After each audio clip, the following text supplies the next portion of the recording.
Hello, good evening, and thank you for being here with me. I'd like to quickly introduce myself. My name is Amanda Candelaria, and I'm going to be providing some information today about buying a house. I'd like to start by asking you a few questions. Have you ever thought about buying your own house? Have you ever thought about how much you could be paying towards your own house instead of just rent? Rent is just so expensive these days. Last question is, are you tired of having somebody standing over your shoulder always telling you what you can or cannot drink straight from the fridge? Now, if you answered yes to any of these questions, you've come to the right place. I've been practicing real estate for a few years now, and I love what I do. What I'm going to do when you come to me and say, hey, I've been thinking about a house, I'm going to first refer you to a mortgage lender. What this mortgage lender is going to do is quickly check your credit, your credit and your job history. I've seen people get approved with credit scores as low as 580. Of course, it depends on each individual and their situation. Keep in mind, the mortgage lender and the real estate and the realtor are two different components in buying a house.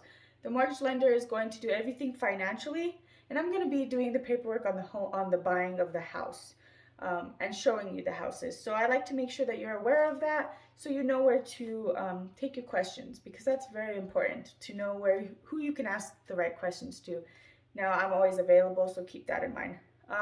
That's going to be the first step. They're going to qualify you and tell you what kind of loan you're qualified for. Now, after that, this is when the exciting part starts. They provide what we call a pre-qualification letter. This pre-qualification letter is then going to tell me how much you're approved for.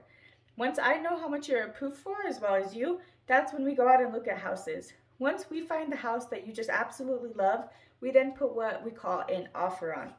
Excuse me. After we put an offer on, that offer is presented to the seller, and the seller can either accept or deny this offer. Now, upon acceptance of an offer of a house that you find, we then go into inspections. Inspections is going to make sure that the quality of the house is good for you, and if there is repairs that need to be made, what we can ask for, if the seller can pay for any, or what you may have to pay for yourself. It really does vary, but that is part of my job on negotiation. That is why people hire realtors, because we can negotiate this type of stuff. We're very experienced in it, and we do go to a lot of school to be able to do this for you. Another great aspect of having me is representation. I completely represent you and look out for your best interest. I always have your back, is what I tell people. We know the market. The market is you have to know it very well to make sure that you're paying the right money for the house. You don't want to overpay for a house and have negative equity. We get all your paperwork done, and if you're buying with me, you don't pay me anything. The seller is actually responsible for payment. So I'll do all this for you for free. So after we do that, as we go through the inspections, we're going to be doing a lot of paperwork, so keep that in mind. Now, we can get you into a new house less than 45 days. A few main components, though, that I like to ensure. So when we're under contract and doing these inspections, it is critical and very, very important that you do not buy anything big. No cars, no furniture. Do not open an additional credit card. During this process, the mortgage lender is going to be monitoring your credit and income very closely. And this just ensures that you are responsible. They want to make sure that they get paid back too.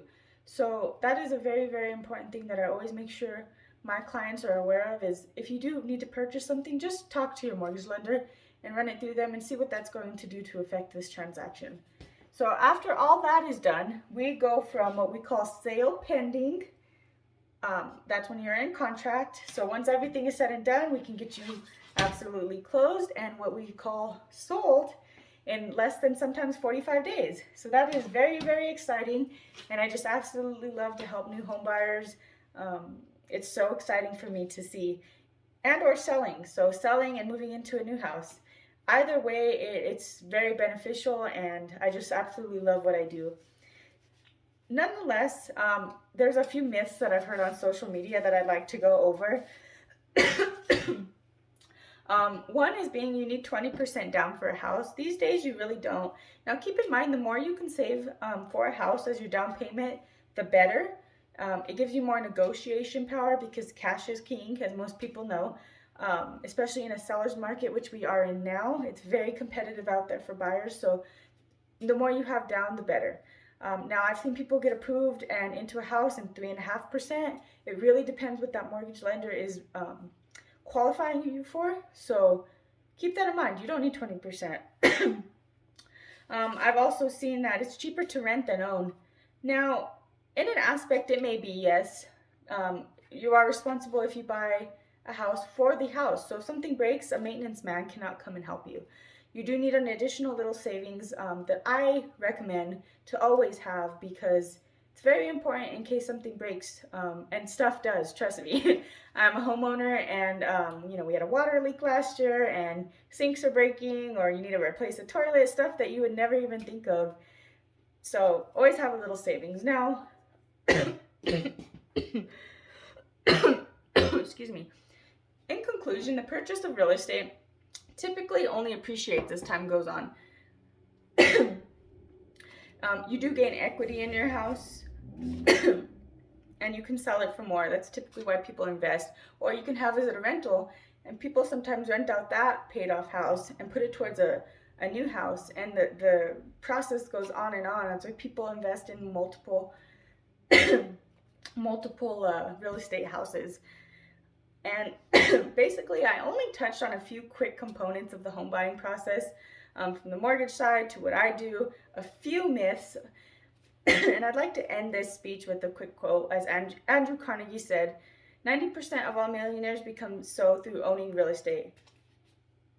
So there you go. I love what I do. I hope I can help you. If you have any further questions, let me know. Thanks for listening tonight. Have a good evening.